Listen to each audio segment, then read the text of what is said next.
Hello children, இன்றைக்கி exercise 4.2ல் sum number 6 தான் பார்க்க போகிறோம். ஸோ இதில் என்ன கொடுத்துருக்காங்க அப்படின்னா ஏபிசிடி அப்படிங்கிறது ஒரு ட்ரபீஷியம்னு கொடுத்துருக்காங்க. அதில் ஏபி இஸ் parallel to டிசின்னு கொடுத்துட்டாங்க.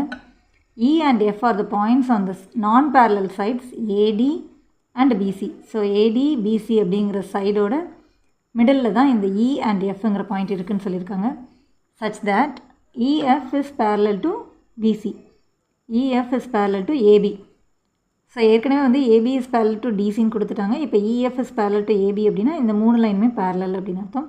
ஷோ தேட் அப்படின்னு சொல்லி AE by ED is equal to BF by FCன்றதை ப்ரூவ் பண்ண சொல்லியிருக்காங்க. ஓகே, ஸோ இதை எப்படி நம்ம ப்ரூவ் பண்ண போகிறோம் அப்படின்னா இந்த ட்ரபீஷியம்க்கு ஒரு டயக்னல் வரைஞ்சிட்டு இதை ரெண்டு ட்ரையாங்கிளாக கன்சிடர் பண்ணி பிபிடி தியரம் யூஸ் பண்ணி தான் நம்ம இப்போ இதை ப்ரூவ் பண்ண போகிறோம். ஸோ ஃபர்ஸ்ட் வந்து ஏபிடி அப்படிங்கிற ட்ரையாங்கிளை கன்சிடர் பண்ணிக்கிறோம். அதில் வந்து EO is parallel to AB. So இந்த மாதிரி இருக்கும்போது ஒரு ட்ரையாங்கிளில் ஒரு சைடுக்கு பேரலாக நடுவில் ஒரு லைன் இருக்குது அப்படின்னா அந்த பேரலல் லைன் வந்து அந்த ட்ரையாங்கிளோட அடுத்த ரெண்டு சைட்ஸை டிவைட் பண்ணுற ரேஷியோ வந்து ஈக்குவலாக இருக்கும் இல்லையா. ஸோ அதுபடி அதோட ரேஷியோ எழுதினோன்னா DE by EA is equal to DO by OBன்னு எழுதியாச்சு. இதை ஃபர்ஸ்ட் ஈக்குவேஷனாக எழுதிக்கலாம். அதுக்கு அடுத்து வந்து மேலே இருக்கிற ட்ரையாங்கிளை கன்சிடர் பண்ணிக்க போகிறோம். DBCங்கிற ட்ரையாங்கிளை கன்சிடர் பண்ணிக்கிறோம். ஸோ அதில் வந்து எந்த லைன் ரெண்டு லைன் வந்து பேரலாக இருக்குது அப்படின்னா OF is parallel to DC.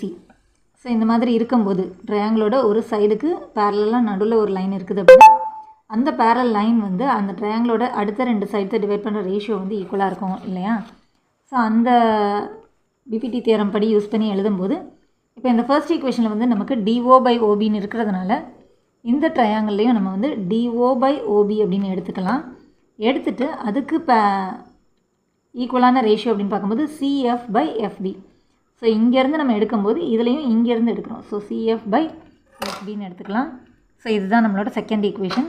இப்போ இந்த ரெண்டு ஈக்குவேஷனையும் நம்ம கம்பேர் பண்ணும்போது ஃபர்ஸ்ட் ஈக்குவேஷனில் வந்து DE by EA is equal to OD by OBன்னு கிடச்சிருக்கு. அது வந்து இங்கே ஈக்குவல் பார்க்கும்போது CF by FB. ஸோ இது மூணுமே ஈக்குவல்ன்ற மாதிரி வந்திருக்கு இல்லையா.